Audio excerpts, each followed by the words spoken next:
இந்த உலகத்துல இந்த பிரபஞ்சத்திலிருந்து எடுத்த கர்மவினை தீர்க்கக்கூடிய மூல மந்திரம். நீங்க கோவில்ல போய் விளக்கேத்துறதா இருந்தா இந்த மந்திரத்தை ஒரு முறை சொல்லுங்க.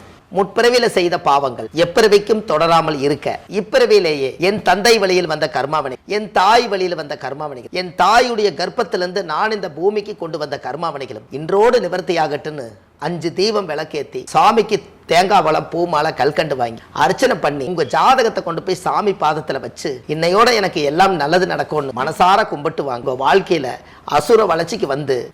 அனைவருக்கும் வணக்கம். பாரம்பரிய திருவள்ளுவர் குல வம்சம், பிரசன்ன ஜோதிடர் சுப மாரிமுத்து, திருப்பூர்லேருந்து இந்த பதிவு உங்களுக்காக. சித்திரை நட்சத்திரத்தை பற்றி கேட்டுக்கிறீங்க. அதாவது சித்திரை நித்திரை ஆளுமா. அதாவது இந்த சித்திரை நட்சத்திரம் 13 நட்சத்திரம் அஸ்தம் சொன்னீங்க. அப்போ இது 14வது நட்சத்திரம் இல்லைங்களாங்கம்மா? 14வது நட்சத்திரத்தில் சித்திரை நட்சத்திரம் பிறந்திருக்கு. பெரும்பாலும் சித்திரை நட்சத்திரத்தில் பிறந்திருக்கிறவங்க கன்னிராசியிலையும் பிறந்திருப்பாங்க. ஒரு 2 பாதத்தில் பிறந்துக்கிறவங்க கன்னிராசியில் பிறந்திருப்பாங்க, 1-2 பாதம். மீதி இருக்கிற சித்திரை நட்சத்திரம் 3-4 பாதம் துலா ராசியில் பிறப்பாங்க. இந்த 2 ராசிக்குமே இந்த சித்திரை நட்சத்திரம் பொருந்தும். ஆணாக இருந்தாலும் பெண்ணாக இருந்தாலும் இந்த சித்திரை நட்சத்திரத்தினுடைய யோகம் என்ன அப்படின்னு கேட்டிங்கன்னா, வாழ்க்கையில் அவங்களாட்ட கஷ்டப்படுறவங்க யாருமே இல்லைங்க. ஏன்னு கேட்டிங்கன்னா, சித்திரை நட்சத்திரம் இருக்கிறதுலையே செவ்வாயுடைய நட்சத்திரம். இந்த முந்தின மாடு தான் பொதி சுமக்குன்னு சொல்லுவாங்க இல்லைங்களா? இப்போ மேசமும் செவ்வாய் வீடு, இங்கே துலாத்திலையும் செவ்வாயுடைய நட்சத்திரம் இருக்குது. அப்போ திருமண வாழ்க்கைக்கு அப்பாற்பட்டு இவங்களுடைய வாழ்க்கையில் பார்த்தீங்கன்னா கஷ்டப்படுறது இவங்களுக்கு ஒரு பெரிய சர்வசாதாரணமாயிரும். இவங்களுக்கு கஷ்டப்பட்டு வாழ்க்கையில் இனி இதுக்கு மேலே கஷ்டத்தை யாருக்கிட்டையும் சொல்லக்கூடாதுன்னு தனக்குள்ளேயே மூடி வச்சுக்கிட்டு வெளி உலகத்துக்கு சொன்னால் நம்மளுக்கு கஷ்டம் வரும்னு சொல்லி சொல்லாமலே கடைசி வரைக்கும் வாழக்கூடிய ஒரே நட்சத்திரம் சித்திரை. இந்த சித்திரை நட்சத்திரத்தில் ஒரு பெரிய யோகம் என்னென்னா, அவங்களுடைய முக பாவனை யார் மனசை புண்படுத்தாமல் வாழ்ந்து பழகுவாங்க. சிறு வயசுலேயே தாய் தந்தை விட்டு வெளியில் தனிமையாக வாழ்ந்து ஒரு சாதனை பண்ணணுங்கிற எண்ணம் அவங்களுக்கு எப்போவுமே இருக்கும். 2வது, இவங்களுக்கு என்னென்னு கேட்டிங்கன்னா, தனியாக ஒரு தொழில் பண்ணி சமுதாயத்தில் ஒரு சாதனை பண்ணிடணுங்கிற எண்ணம் உதயம் இருக்கும். 3வது, ஜாதகத்தில் பார்த்திங்கன்னா இவங்களுக்கு மன வாழ்க்கை அதிரடி திருமணம் அமையும். அந்த திருமண வாழ்க்கை கொஞ்சம் காலம் நல்லபடியாக போகும். இடப்பட்ட காலத்தில் சில பிரச்சனைகள் வரும். அப்புறம் அதை சகிப்புத்தன்மையோடு வாழ்ந்துக்கிட்டு கடைசியில் வெளியில் சொல்லாமையே அந்த வாழ்க்கைக்காகவே கடைசி வரைக்கும் தியாகம் செய்யக்கூடிய ஒரே நட்சத்திரம் சித்திரை. இதில் சித்திரை நட்சத்திரத்தில் யாராவது பிறந்த என்னென்னா, அவங்கக்கிட்ட என்ன இருக்குதோ அது யதார்த்தமாக பேசி போடுவாங்க. மனசில் எதுவும் வச்சுக்க மாட்டாங்க. அது அவங்க சொல்லிட்டா தான் அவங்க வாழ்க்கையில் ஒரு பெரிய விஷயம்னு வச்சுக்கோங்களேன். எதாக இருந்தாலும் மனசில் பட்டுன்னு பேசி பட்டுன்னு அதை முடிச்சுருவாங்க. ஏன்னா அவங்க தட்டி கேட்கக்கூடியது ஒன்று செவ்வாயுடைய ஆதிக்கம் தான். இந்த செவ்வாயுடைய நட்சத்திரத்தில் யார் பிறந்தாலும் எவ்வளோ பெரிய கூட்டமாக இருந்தாலும் அவங்களுடைய அதிகாரம் கொஞ்சம் பலமாக தான் இருக்குது. இந்த செவ்வாய்க்கு அந்த பவர். இப்போ செவ்வாய்னா முருகரே அதிகாரமாக தான் வாழ்ந்தார். அதுபோல் அந்த தன்மை எங்கெங்கே எல்லாம் அந்த ஜாதகத்தில் ஒளிஞ்சிருக்கோ அவங்கக்கிட்ட ஒரு இறையருள் சக்தியோட அந்த செவ்வாயுடைய நட்சத்திரம் பலமாகும். இப்போ இதில் மெயின் என்னென்னு கேட்டிங்கன்னா, அப்போது அவங்களுக்கு மனசு திருப்தியாக ஒரு வாழ்க்கையை தேர்ந்தெடுத்து அந்த வாழ்க்கைக்குள்ளேயே கடைசி வரைக்கும் வாழணும், தன்னிறைவு அடையணுங்கிற எண்ணத்தை அதிகமாக வச்சுருப்பாங்க. அப்புறம் கொஞ்ச நாள் கடைசியில் கணவர்னால் நம்மளுக்கு கொஞ்சம் தோல்விகள் வந்துச்சுன்னா குழந்தைகளுக்காகவே வாழணுங்கிற எண்ணம் உங்களுக்கு இருக்குது. இந்த குழந்தைகளுக்காகவே வாழணுங்கிற எண்ணம் உங்களுக்கு அதிகமாக இருக்கும். அதே போல் நம்மளுடைய பெற்ற தாய் தந்தைகளுக்கு, கூட பிறந்த அக்கா தங்கச்சி அண்ணன் தம்பிகளுக்கெல்லாம் எதையாவது ஒரு நல்லது செய்யணும்னு சொல்லி செஞ்சு கெட்ட பேராயிருவாங்க. நல்லதாக செய்வாங்க, ஆனால் வெளியிருந்து பார்க்குறவங்களுக்கு ஒரு கெட்டதாக தெரியும். இதிலேருந்து பிரச்சனை ஸ்டார்ட் ஆயிரும். அப்போ நான் என்ன உங்களுக்கு நான் செய்யாமல் விட்டுட்டேன், இவங்க கேள்வி கேட்பாங்க இல்லைங்களா? நான் உனக்கு என்ன செய்யாமல் விட்டுட்டேன், நான் உனக்கு என்ன பண்ணாமல் விட்டேன், எவ்வளவு காலம் உனக்காக நான் கஷ்டப்பட்டு உன்னுடைய வாழ்க்கையில் நான் ஒரு பெரிய விஷயங்கள் நிறைய பண்ணியிருக்கேன், ஏன் என்னை இந்த மாதிரி பண்ணுறேன், இப்படி எல்லாமே அவங்களுக்குள்ள ஒரு சின்ன சின்ன கருத்து வேறுபாடுகள் இருக்குது. அப்போ இந்த சித்திரை நட்சத்திரத்தில் இவங்க வாழ்க்கையில் எல்லா கஷ்டத்தையும் பிறந்து தலையெடுத்து போகாத கோயில் இல்லை, கும்பிடாத சாமி இல்லை, எண்ணாத பணம் இல்லை, எல்லாம் கடந்து வந்த வாழ்க்கை தான் சித்திரை. இவங்க வாழ்க்கையில் பாருங்கள், எல்லாருமே புத்தர்கிட்ட போய் கேட்ட மாதிரி தான்.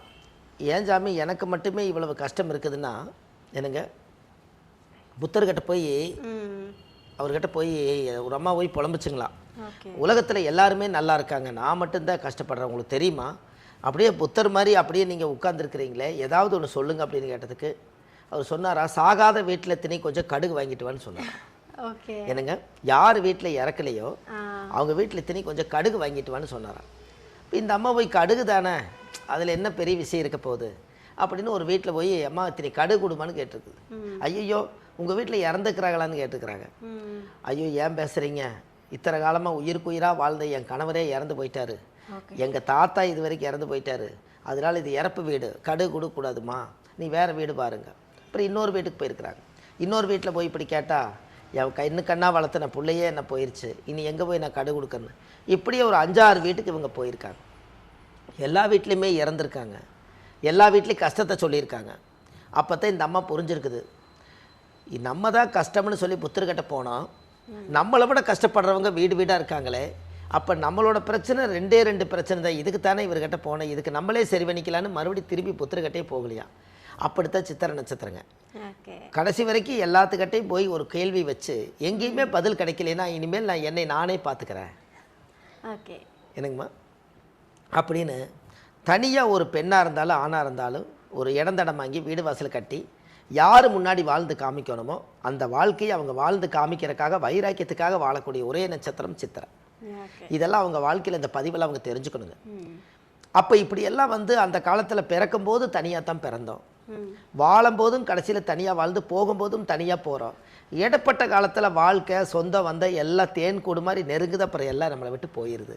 அப்போ எல்லாருமே தனியாக ஒரு நாள் ஆக போகிறது எல்லாத்தோட ஜாதகத்திலே ஒன்று தானே. எனக்கு தாய் இல்லாமல் வாழ மாட்டேன், தகப்பன் இல்லாமல் வாழ மாட்டேன், எனக்கு அப்பா இல்லாமல் வாழ மாட்டேன், எனக்கு அண்ணன் இல்லாமல் வாழ மாட்டேன், என் தங்கச்சினா உயிர், என் தம்பினா உயிர்னு எல்லாம் சொல்கிறோம். எல்லாமே உயிருங்கிற அந்த உயிர் இவர்கிட்ட போயிடுச்சுன்னா இவரே தனிமையத்தனை போகிறாரு. அப்போ இந்த உலகத்தில் எதுவும் நிரந்தரம் இல்லை, நாம் தனியாக தான் வாழ போகிறோம். இந்த சித்திரை ஒரு நட்சத்திரம் மட்டும் நல்லா யோசித்து முடிவெடுத்து செய்யும். அப்போ இந்த சித்திரை நட்சத்திரத்தில் யாராவது பிறந்தால் செவ்வாதிசையில் தான் பிறப்பாங்க, செவ்வாதிசையில் பிறப்பாங்க. இந்த செவ்வாதிசை 7 வருஷம் திசைங்க. ஒரு திசை 7 வருஷம். இது 2ஆக பிரிக்கிறேன். நம்ம தாயுடைய கர்ப்பத்தில் இருந்து தொப்புள் கொடி அறுக்கும் நேரம் இந்த செவ்வாதிசை 7 வருஷம்னா அதை 2ஆக பிரிச்சிங்கன்னா 3 வருஷம் 6 மாதம் இருக்குது. அப்போ 3 வருஷம் 6 மாதம் அந்த குழந்தைக்கு வயசானதுக்கப்புறம் ராகு திசை 18 வருஷம் வருங்க. அப்போ 18 ஒரு 3 21 வயசாச்சு, 21 வருஷம் 6 மாதம் ஆச்சு. அப்போ குரு திசை 16 வருஷங்க. அப்போ இந்த ராகு திசை 21 வயசுக்குள்ளே அந்த குழந்தை பால்வாடி படித்து சின்ன பள்ளிக்கூடம் போய் பெரிய பள்ளிக்கூடம் போய் காலேஜ் போய் எல்லாம் முடிக்கிறதுக்கு 21 வயசு கரெக்டாக இருக்குது. அப்போ ராகு திசையிலேயே எல்லாமே முடிச்சிடுறாங்க. இவங்களுக்கு குரு திசை வரும். இந்த குரு திசை இவங்களுக்கு வந்ததுக்கப்புறம் பார்த்தீங்கன்னா 16 வருஷம் திசைங்க. அப்போ யாருக்கெல்லாம் ராகு திசை 21 வருஷம் 6 மாதம்னா அப்போ குரு திசை 16 வருஷம் இல்லைங்களா. 20 ஒரு 16 36 1 37 வருஷம் 6 மாதத்துக்குள்ளே இவர் கல்யாணம் ஆகாமல் இருக்குமாங்க? கண்டிப்பாக நடக்கும். ஏன்னா 25 வயசில் பொண்ணு பார்த்தாலும் 30 வயசுக்குள்ளே முடிச்சிருவாங்க. அப்போ இவருக்கு இப்போ எப்பவுமே சித்திரை நட்சத்திரத்தில் பிறந்துக்கிறவங்களுக்கு ஜாதகத்தை எடுத்து இப்போ கூட செக் பண்ணுங்கள், அவங்களுக்கு குரு திசையில் தான் கல்யாணம் ஆகிருக்கு. இதை நம்ம தெரிஞ்சுக்கொண்டு பாருங்களேன். எத்தனையோ மக்களுக்கு இது தெரியாமலே வாழ்க்கை. அதாவது உங்களுக்கு ஒன்று தெரியுங்களா, சொல்லாத காதல் செல்லாமலே போயிருமா. என்னங்க, சொல்லாத காதல் செல்லாமலே? ஆமாம், மனசுக்குள்ளேயே காதலை வச்சுக்கிட்டு கடைசி வரைக்கும் சொல்லினா பூவே உனக்காக கதை மாதிரி தான் ஆகுங்க. அது மாதிரி இவங்க மனசுக்குள்ளேயே எல்லாம் வச்சுக்கிட்டே கடைசி வரைக்கும் சாதிப்பாங்க. என்ன பிரச்சனைன்னு கேட்டால் கூட சொல்ல மாட்டாங்க, கடைசி வரைக்கும் வைராக்கியமாக வாழ்ந்துருவாங்க. அப்போ இவங்க ராகு திசை முடிஞ்சு இவங்க குரு திசையில் தான் இவங்க வாழ்க்கையில் அவங்களுக்குன்னு இடம் வாங்கணும்னு நினைக்கிறது, வீடு கட்டணும்னு நினைக்கிறது, குழந்தையில் ஒரு நல்ல ஸ்டாண்டர்டாக உட்கார வைக்கணும்னு நினைக்கிறது, நம்ம கணவருக்கு தேவையானதை தேடி வைக்கிறது, மனைவிக்கு தேவையானதை தேடி வைக்கிறது, எல்லாமே இவங்களுக்கு குரு திசை 36 வருஷம் 37 வயசுக்குள்ளே இவங்களுக்கு எல்லாமே கிடச்சி போயிடும். பூமி வாங்குவாங்க, வீடு வாசல் கட்டுவாங்க, தொழில் செய்வாங்க, தனிமையாக என்ன வேணாலும் சாதிப்பாங்க. இந்த பவர் ஜாதகத்தில் ஃபுல்லாக இருக்குது. அப்போ இது எல்லாம் முடிஞ்சதுக்கப்புறம் ஜாதகத்தில் பார்த்தீங்கன்னா அந்த அமைப்பு குரு திசை வரும்போது 36 வருஷங்க, சனி 19 வருஷங்க, சனி திசை 19 வருஷங்க. இப்போ கிட்டத்தட்ட 37 வயசு ஆச்சுங்க. 19 வருஷம் சனினா கிட்டத்தட்ட 37 ஒரு 20 57 வயசுங்கும் போது கிட்டத்தட்ட பார்த்தீங்கன்னா ரிட்டையர்டு வயசுக்கே வந்துடுறாங்க சனி திசையில், இல்லைங்களா. அப்போ இவர் சனி திசையும் புதன் திசையும் தான் இவருக்கு ரிட்டையர்டு வயசு. என்னங்கம்மா, சித்திரை நட்சத்திரத்தில் பிறந்துக்கிறவங்களுக்கு சனி திசையும் புதன் திசையும் தான் ரிட்டையர்டு வயசுங்க. அப்போது இவருக்கு சனி திசை முடிகிறதுக்குள்ளே 60 வயசு முடிஞ்சிடும். ராகு சனி முடிஞ்சு புதன் திசை வரும்போது 60 ஒரு 17 77 வயசு ஆயிரும். 77 வயசுக்கு மேலே இவர் மம்முட்டி எடுத்து பாடுபட போகிறதில்ல. கரெக்டுங்களாங்கம்மா? இருக்கிற உடம்பை தக்க வச்சுக்கிட்டு அவர் கரெக்டாக வாழுவார். அப்போ இந்த சனி மகாதிசைக்குள்ளேயே ஒரு வட்டத்தை போட்டு நம்மளுக்கு சனி திசை வரக்குள்ள நம்ம கல்யாணம் பண்ணி நம்ம பிறந்த குழந்தைகளுக்கு படிக்க வச்சு அவங்களுக்கு கல்யாணம் பண்ணி பேரம்பேத்தி எடுத்துகிட்டு ஒரு சிறப்பாக கல்யாணம் பண்ணிட்டு வச்சுட்டா நம்ம வாழ்க்கை நல்லா இருக்குன்னு இவங்க ஒரு திட்டத்தை போட்டு வாழ்ந்தாங்கன்னா அந்த வாழ்க்கையில் ஒரு பெரிய சிறப்பு இருக்குது. என்னங்கம்மா? இது வந்து சித்திரை நட்சத்திரம். இந்த சித்திரை நட்சத்திரக்காரர்களுக்கு இந்த ஆர்டராக வருது பாருங்கள் வயசு. பிறக்கும்போது செவ்வாய் திசை 3 வருஷம் 6 மாதம், ராகு ஒரு 18 வருஷம், 18 ஒரு 3 21, குரு ஒரு 16 வருஷம் இல்லைங்களாம்மா? 16. அப்போ இது எல்லாமே கம்ப்ளீட்டாக முடியுது. 16க்கும் போது குரு அவங்க வாழ்க்கையில் எல்லாம் தேடி வச்சு 37 வயசுங்கும் போது குரு திசை முடியுது. சனி 19 57 வயசு வந்துடுது. புதன் ஒரு 17 77 வந்துடுது. அப்போ கிட்டத்தட்ட பார்த்தீங்கன்னா ஜாதகத்திலேயே வச்சு பார்த்தீங்கன்னா இந்த கிரகத்தினுடைய அமைப்பு எல்லாம் வச்சு பார்க்கும்போது இந்த காலங்களில் இவர் இப்படியே திசை வரிசையாகவே வாழ்ந்துட்டு வந்துட்டார்னா நாம் டயத்தை வேஸ்ட் பண்ணாமல் காலங்களை வேஸ்ட் பண்ணாமல் உண்மையாக வாழ்ந்துட்டு போயிடுவாங்க இல்லைங்களா? இது நிறைய பேர்த்துக்கு தெரியாதுங்க. நம்ம கூட வயசு தான் கூட வருதுன்னு நம்ம நினச்சிட்டு இருக்கிறோம். நம்மளோட பிறந்த திசையும் கூட வருது. என்னங்கம்மா? ஏன்னா இது ஜோதிடத்துக்குள்ளே வராதவங்களுக்கு என்னன்னே தெரியாது. எங்கூட என் ஃப்ரெண்டு வர்றாருன்னு கேட்பார், உங்களோட 6 வரேன்னு என் ஃப்ரெண்டு தான் வர்றாருன்னு சொல்லுவார். அப்படி இல்லை, நம்ம வயசு கூட வரும்போதே நம்மளுடைய திசையும் கூட வரும். இந்த திசையில் எங்கேயாவது ஒரு இடத்துல வந்து போதுங்கிற மனமே அப்படின்னு சொல்லி பொன் போன்றது நிறுத்திட்டால் மட்டும்தான் உங்கள் வாழ்க்கை. இல்லாட்டி அது சுபிச்சம் பத்தாது இல்லைங்களா? அதனால் இந்த சித்திரை நட்சத்திரக்காருக்குன்னு ஒரு கோவில் இருக்குதுங்க.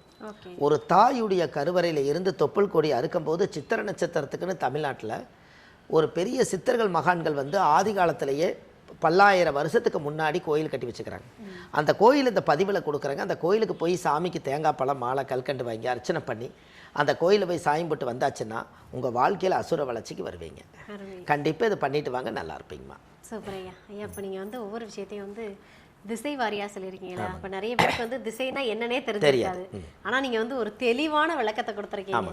ஏன்னா வந்து இப்போ வந்து நல்லா எல்லாரும் பிளான் பண்ண ஆரம்பிச்சிருவாங்க சித்திரை நட்சத்திரம். ஓகே, அப்போ நம்ம இந்த வயசுக்கு அப்புறமா கல்யாணம் பண்ணாதான் நமக்கு வந்து குரு திசை இருக்கு அப்படின்னு சொல்லிட்டு. ஸோ நீங்கள் சொன்ன விஷயம் வந்து சித்திரை நட்சத்திரக்காரங்களுக்கு வந்து ரொம்ப பயனுள்ள ஒரு விஷயமா இருக்கும்னு நினைக்கிறேன்.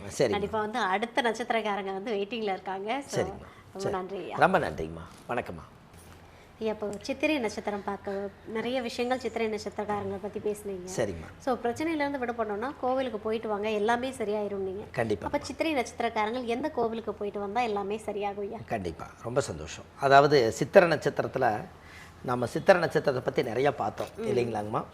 அவங்க வாழ்க்கையில் எவ்வளவோ கஷ்டத்தை எல்லாம் தாண்டி வந்து இன்றைக்கி ஒரு வாழ்க்கையில் நல்லா இருக்கணும்னா அவங்களும் ஒரு நட்சத்திர கோயில் போகணும் இல்லைங்களா?